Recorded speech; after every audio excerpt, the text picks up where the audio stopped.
하나님께서 우리에게 주시는 말씀 함께 읽도록 하겠습니다. 오늘 특별히 두 부분 성경을 읽도록 할 텐데요. 구약 성경 출애굽기 3장 13절부터 15절까지 먼저 읽도록 하겠습니다. 출애굽기 3장 13절부터 15절, 제가 한 절, 여러분들이 한 절, 15절은 함께 읽겠습니다. 모세가 하나님께 아뢰되 내가 이스라엘 자손에게 가서 이르기를 너희의 조상의 하나님이 나를 너희에게 보내셨다 하면 그들이 내게 묻기를 그의 이름이 무엇이냐 하리니 내가 무엇이라고 그들에게 말하리이까.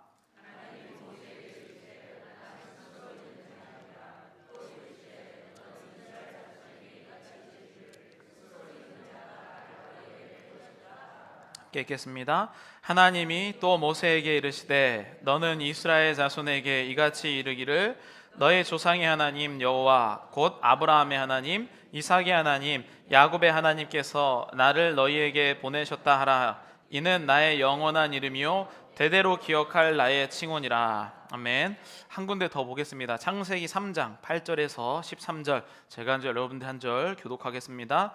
그들이 그날 바람이 불 때 동산에 거니시는 여호와 하나님의 소리를 듣고 아담과 그의 아내가 여호와 하나님의 낯을 피하여 동산 나무 사이에 숨은지라.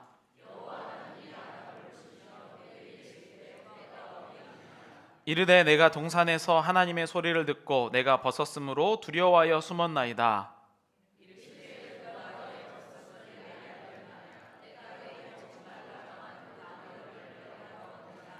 아담이 이르되 하나님이 주셔서 나와 함께 있게 하신 여자 그가 그 나무 열매를 내게 주므로 내가 먹었나이다.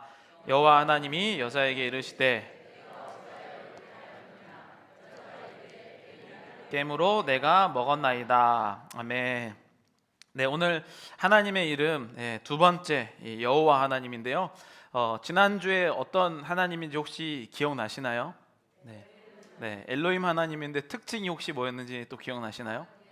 네, 언약, 네, 그리고 창조, 네, 제목만 기억하셔도 되는 내용이었습니다.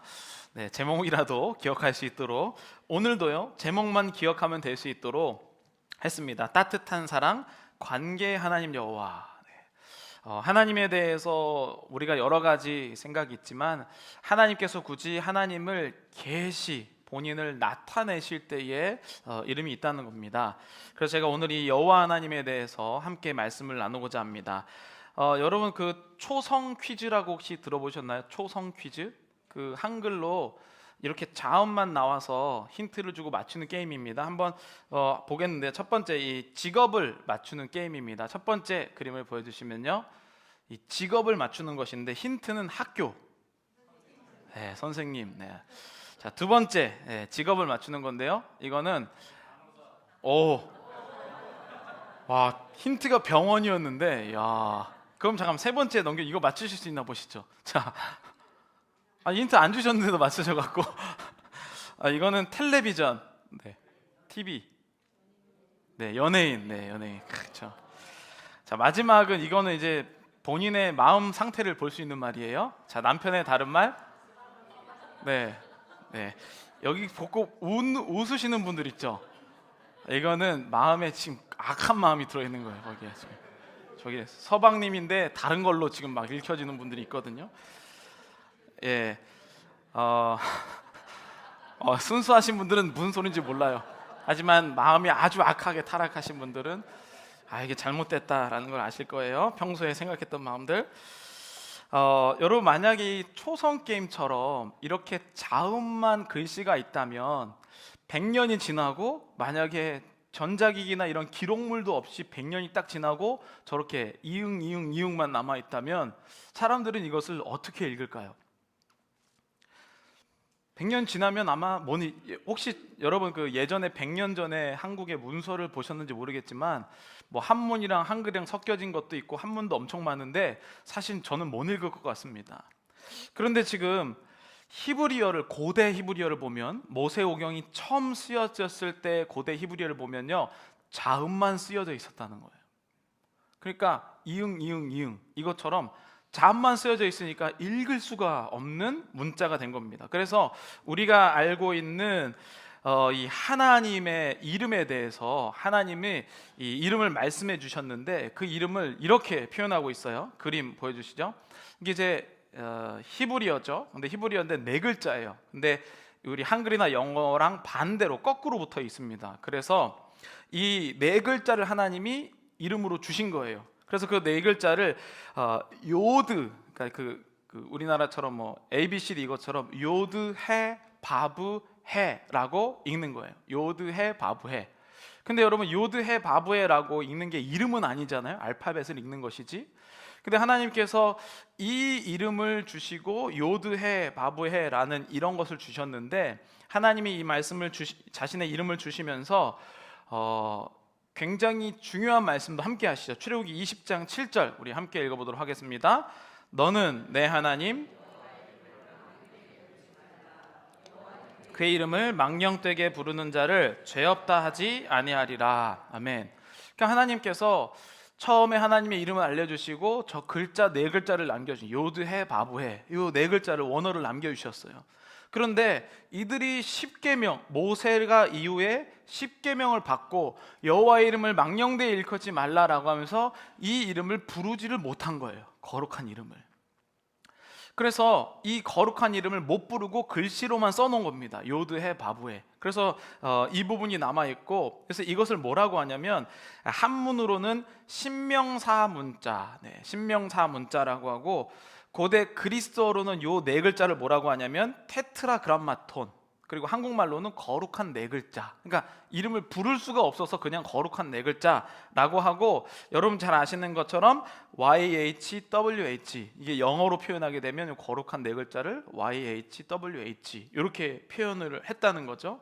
그래서 여호와의 이름을 망령되이 부르지 말라라고 하는 하나님의 그 명령을 따르기 위해서 이름을 못 부른 거예요.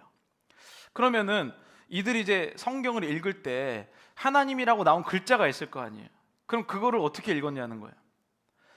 글씨가 써 있었어요. 요드해 바브해가 있는데 글씨를 읽다 보면 그 부분을 요드해 바브해라고 부를 수가 없으니까 그거를 우리가 대치해서 하나님의 이름을 부를 수 없으니까 다른 말로 부르자라고 해서 그들이 불렀던 단어가 바로 아도나이라는 단어예요.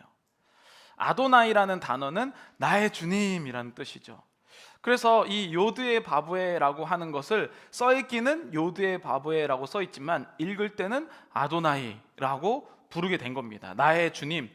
그래서 여러분 요즘에도요, 지금까지도 정통 유대인들은요 이 요드의 바브에 이거를 읽지 않아요. 심지어는 아도나이도 불경하다고 얘기하지 않고 뭐라고 얘기하냐면 하쉔, 뭐냐면 그냥 그 이름, 거룩한 이름, 이 정도로만 표현해요.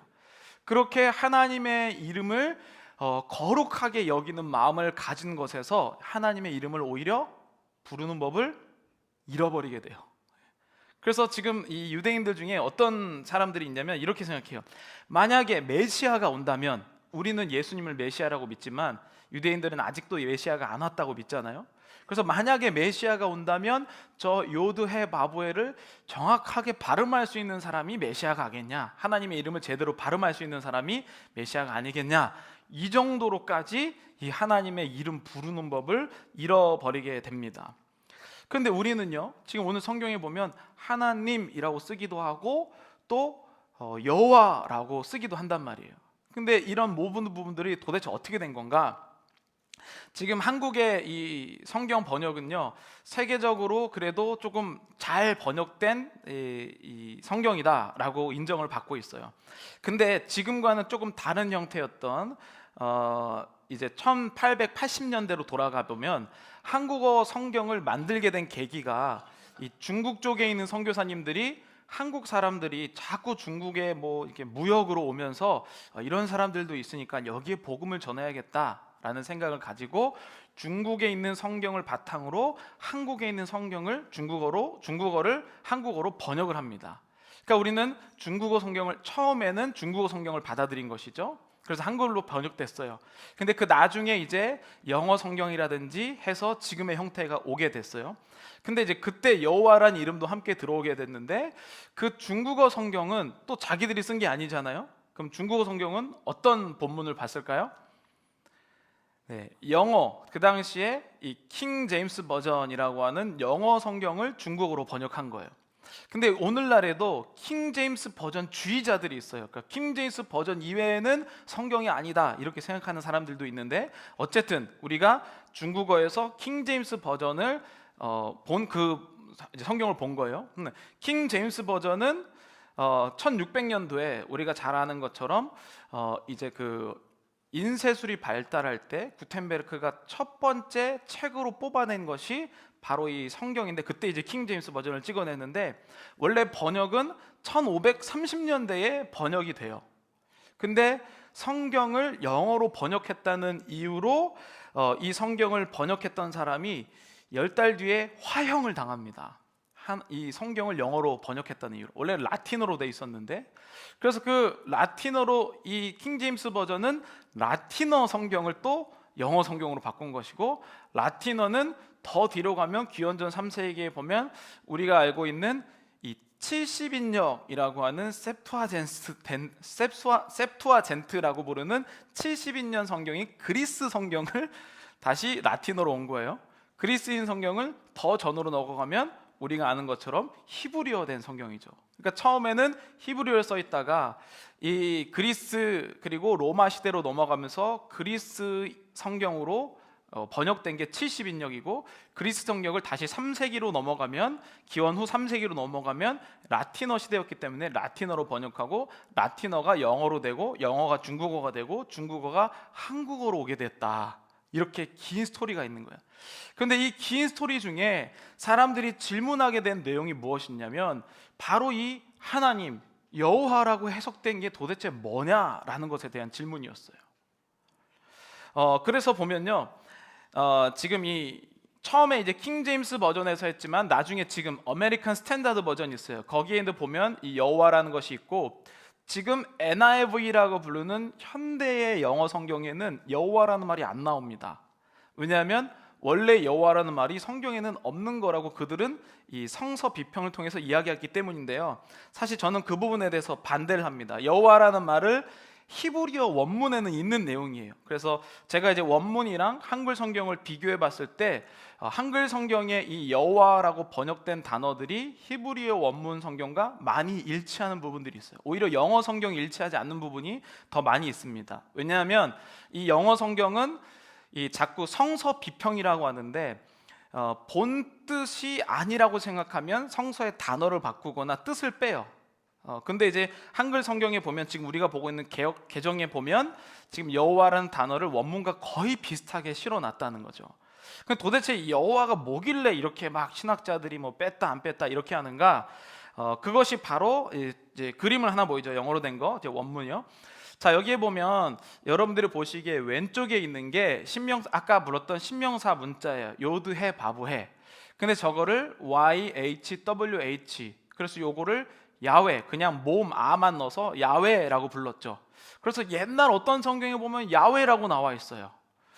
그런데 여기에서 이 신명사 문자 YHWH라고 할 때 저 야훼, 저 문자, 여기 영어로 보면 뭐라고 나와 있냐면요, What was written, 그러니까 글씨로만 썼던 이름이란 뜻이에요. 그러니까 요드해 바브해, 글씨로만 썼던 이름을 거기에서 자음만 가지고 온 거예요. 그렇죠? 그래서 여러분 영어 성경에 보면 대문자 LORD가 있고 소문자 LORD가 있어요. 대문자 LORD가 그거를 구분해 놓은 이름이에요. 그래서 야훼 YHWH가 바로 거기서 모음만 가져온 거예요. 왜냐하면 자음을 잃어버렸으니까. 근데 이들이 이거를 부르고 싶으니까 이 오른쪽에 있는 글이 뭐냐면 아도나이예요. 그래서 아도나이는 원래 뜻이 아닌데 나의 주님이라고 하는데, 그 아도나이에서 이 신명사 문자에서 자음은 있으니까 아도나이에서 모음만 빼요. 그래서 아도나이 할 때 아오 요것만 빼온 거예요. 그래서 이 신명사 문자에 있는 이 자음과 그리고 아도나이에 있는 모음을 합쳐서 읽었던 글자가 바로 예호바라는 글자예요. 그래서 이것을 독일과 영어로 넘어오면서 우리가 알고 있는 저호바가 된 것이죠. 그러니까 이 말은 어떻게 보면 성경에는 없는 말이지만 성경을 읽는 사람들이 하나님을 어떻게 대하느냐를 알 수 있는 전통이 들어있는 말이에요. 그래서 히브리어 원문에 보면 여호와라는 글씨가 있는데 이것이 다 이런 과정을 거친 이들의 하나님을 믿는 신앙이 들어간 단어이다 라고 표현을 할 수가 있을 것 같습니다. 그래서 제가 이 더 롤 그리고 롤의 대문자 소문자 알고 보면 그래서요, 야훼, 아도나이, 그다음에 여호와 다 똑같은 이 하나님, 신명 사문자 요드해 바브의 같은 뜻이에요. 그래서 해석하자면 나의 주님이라고 부를 수 있고, 이 여호와라는 것의 원뜻은요 원래 존재 그리고 있다라는 뜻이에요. 그래서 하바흐라는 동사에서 온 존재, 있다.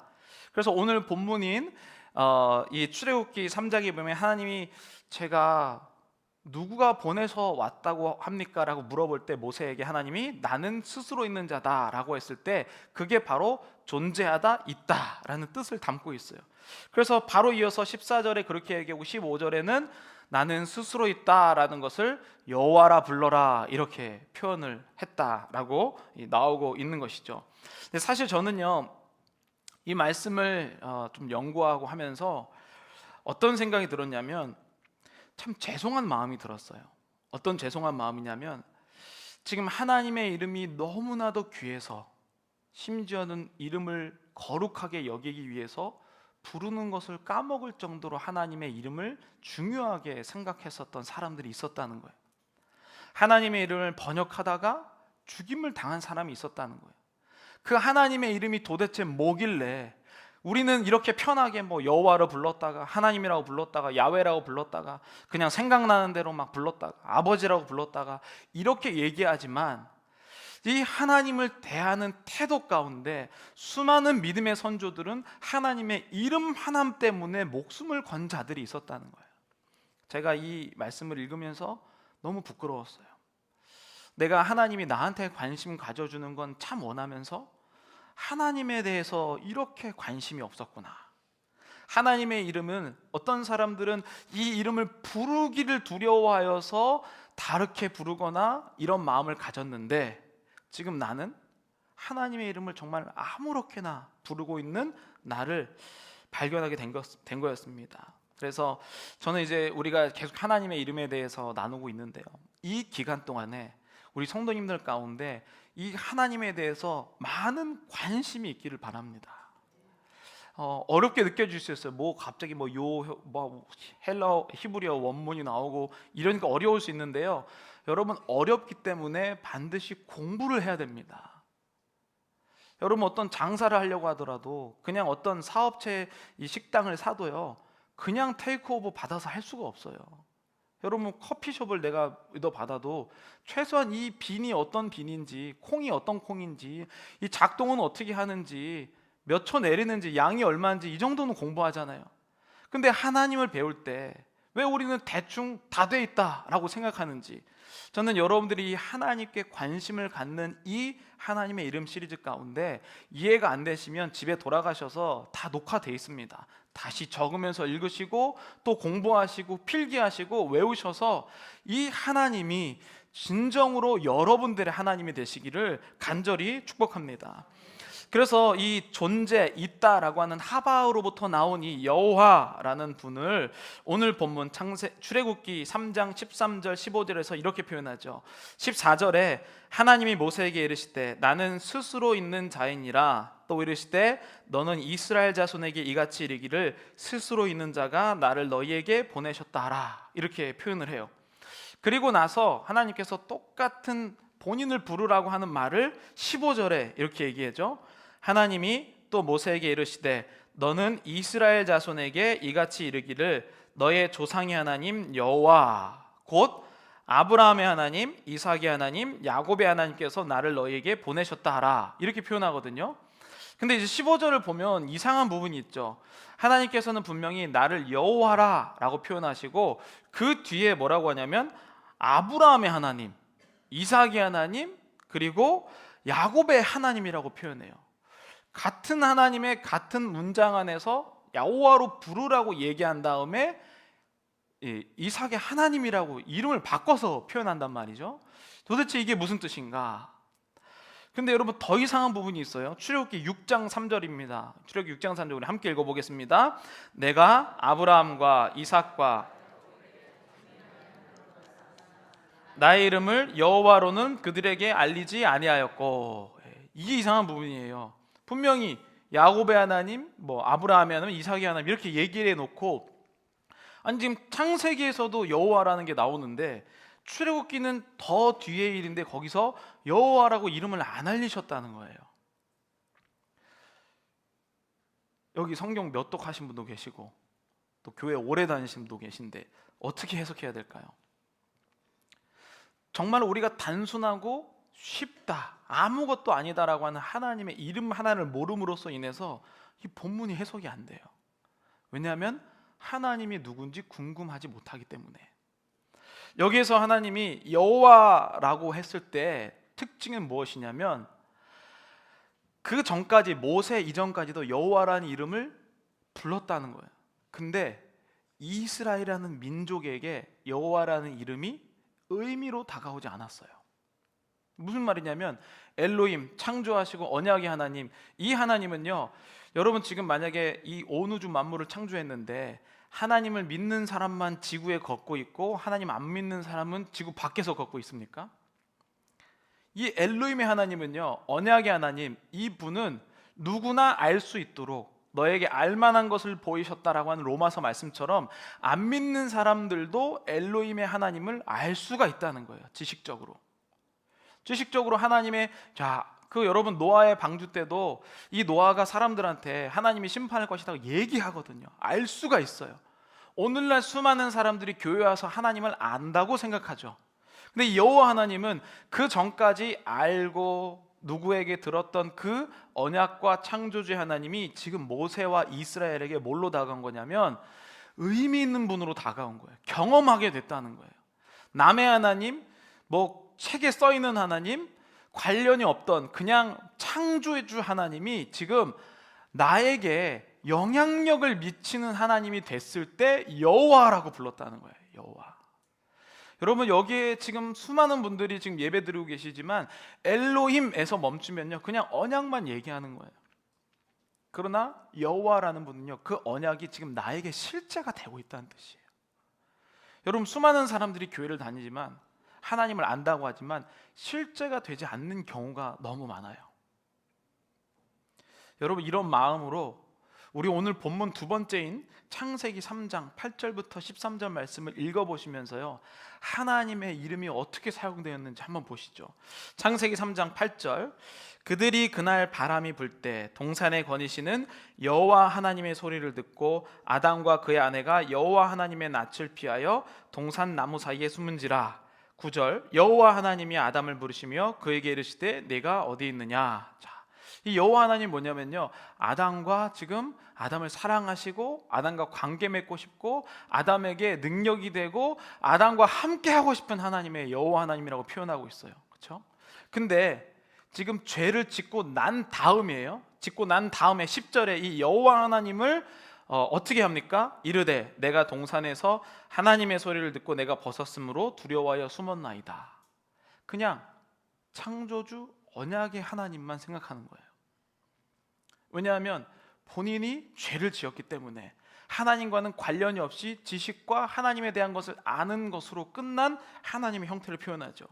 12절에 보면 이렇게 아담이 이르되 하나님이 주셔서 나와 함께 있게 하신 여자 그가 그 나무 열매를 내게 주므로 내가 먹었나이다. 하나님이 주신, 근데 하나님이 이 아담에게 뭐라고 합니까?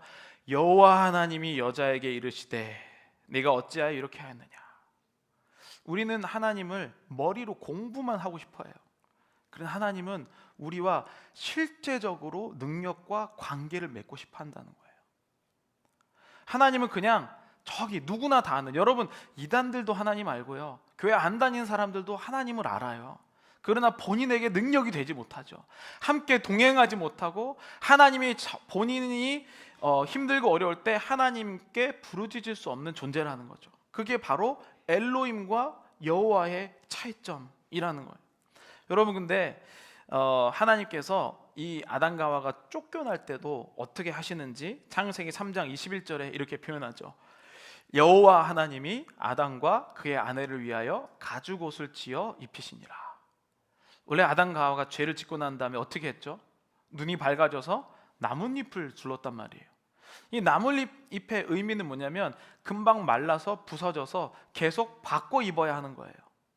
근데 하나님께서, 여호와 하나님께서 뭐라고 얘기하십니까? 가죽옷을 지어 입히셨다. 가죽옷을 지어 입히셨다. 이게 바로 여호와 하나님이 이 아담과 하와를 사랑하셨던 방법이에요. 그래서 이 가죽옷이 사람들은 예수 그리스도의 예표다라고 얘기해요. 예수님이 화목제물로 죽으셔서 희생하신 모습을 이 가죽옷을 지어 입히는 모습으로 성경에서는 해석을 하고 있습니다. 이 여호와 하나님은요, 우리 삶에 관여하고 그 약속이 실제가 되게 하기 원하시는 하나님이에요. 사랑의 하나님, 관계의 하나님. 여러분, 특별하게 뱀이, 이 죄악의 이 뱀이요, 이 죄를 설명할 때 뭐라고 표현했는지 창세기 3장 5절 우리 함께 읽어보도록 하겠습니다. 너희가 그것을 먹는 날에는 너의 눈이 밝아져 하나님과 같이 되어 선악을 알 줄 하나님이 아심이니라. 하나님과 관계를 떨어뜨려 놓고 있어요. 건조하게. 그러니까 여러분, 오늘날의 이 우리 기독교인들의 문제와 또 어려운 점은 하나님을 알지만 관계가 없는 거예요. 그러니까 뭐 성경 퀴즈를 하면 100점 맞는데 삶은 엉망이고 항상 절망이고 항상 힘들고 어렵고, 그러나 한 성경의 한 문장을 아는 자라도 여호와 하나님을 부를 수 있는 자는 성경 전체를 외운 자보다 하나님의 능력을 가지고 살아간다는 말이죠. 그게 바로 출애굽기에 가면 모세와 이스라엘 백성이 진짜 하나님 나라로 시작될 때 여호와라는 이름이 의미가 되었다는 뜻이에요. 여러분, 교회를 다니기만 한다고 해서 우리에게 능력이 일어나지 않습니다.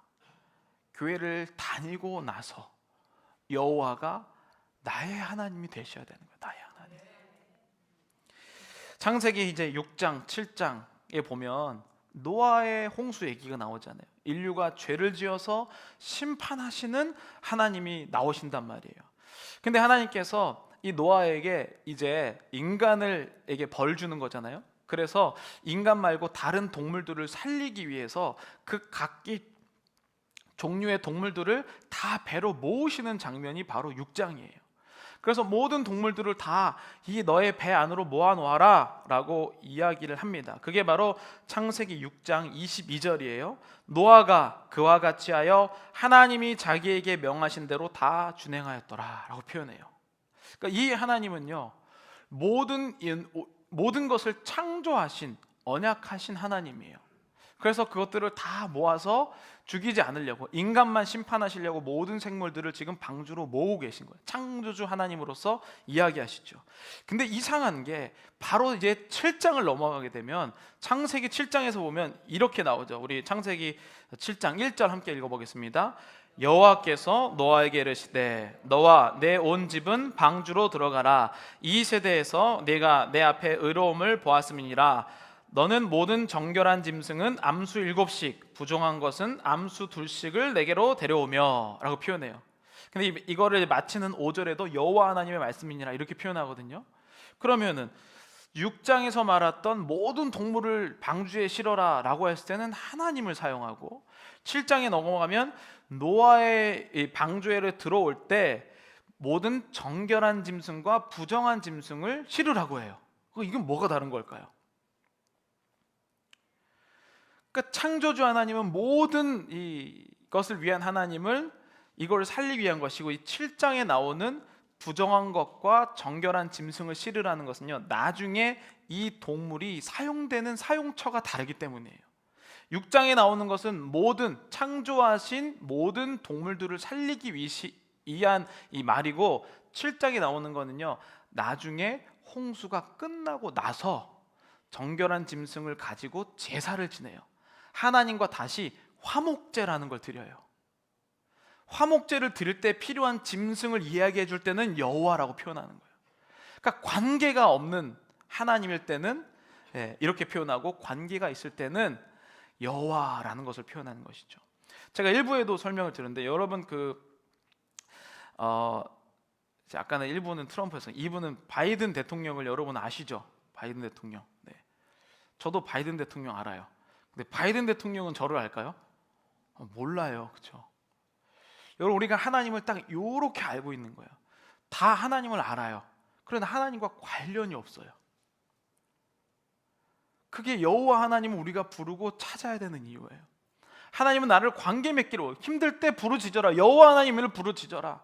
나는 너와 그 언약했었던 하나님인데, 그 언약의 하나님이 실제가 되었을 때 여호와가 된다는 거예요. 실제가 되었을 때.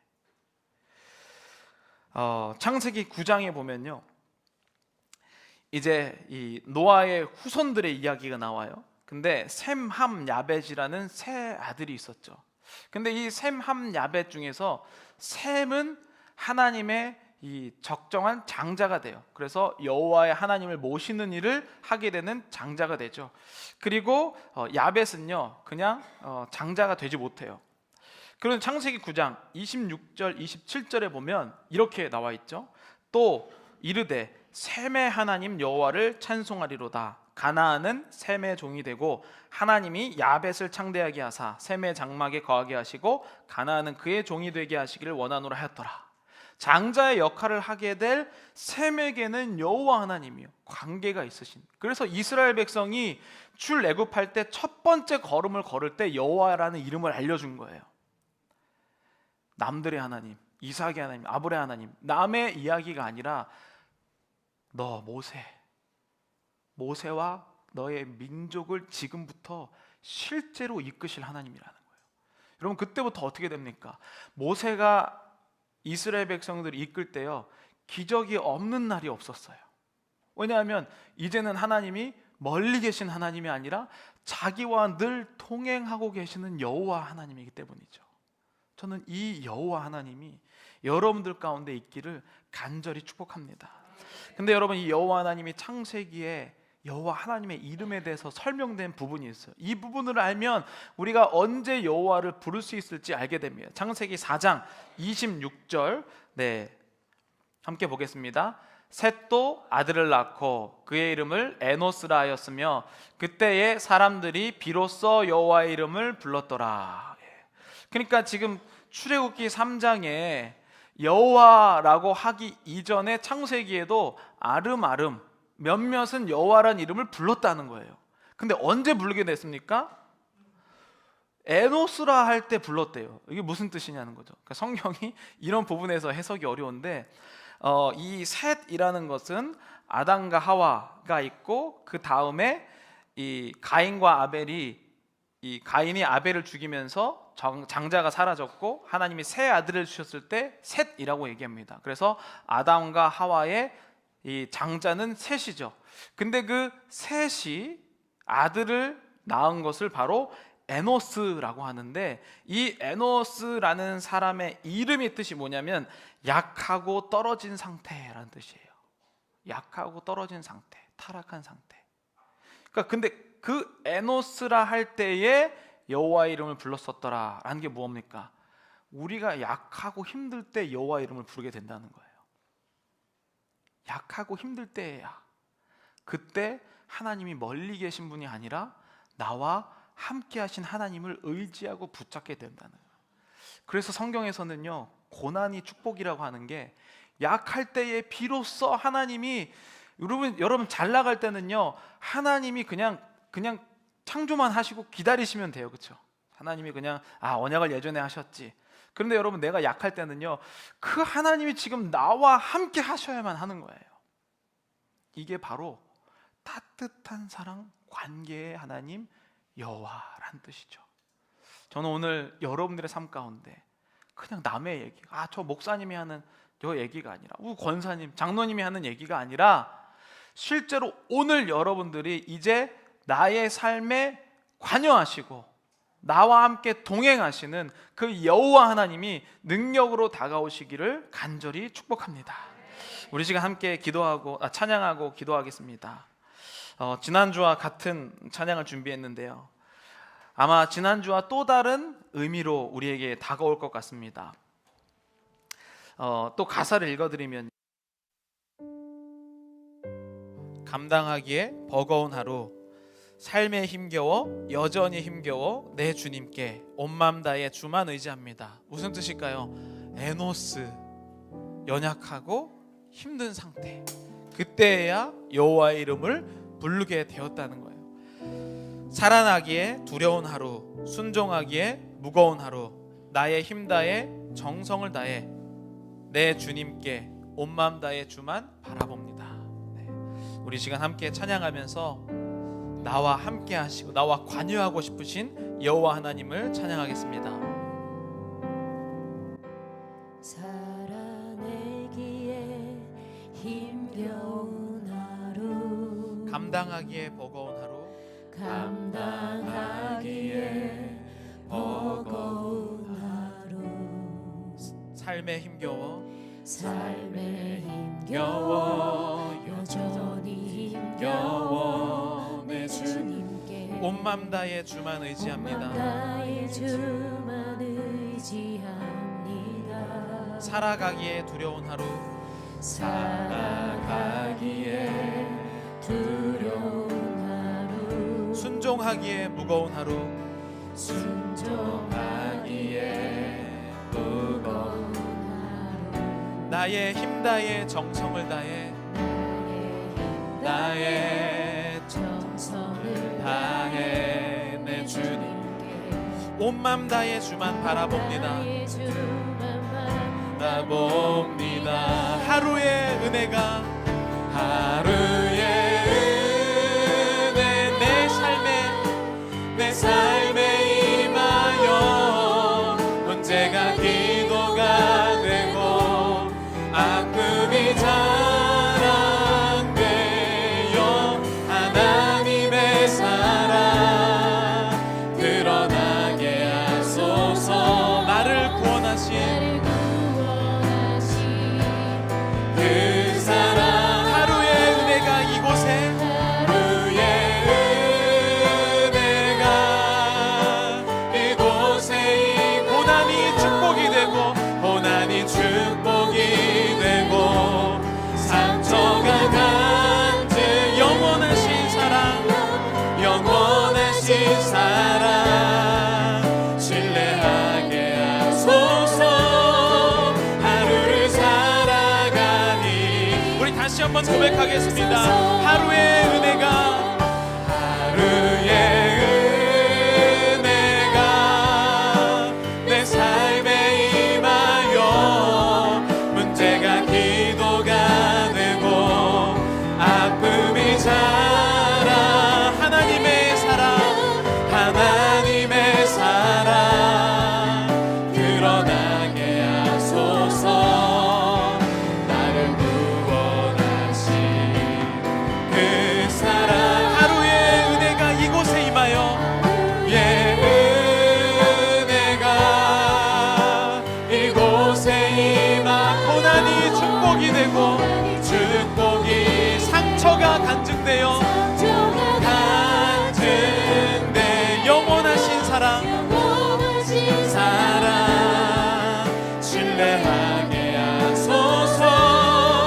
하루를 살아가니 주 두려워 말라 놀라지도 말라 아멘. 두려워 말라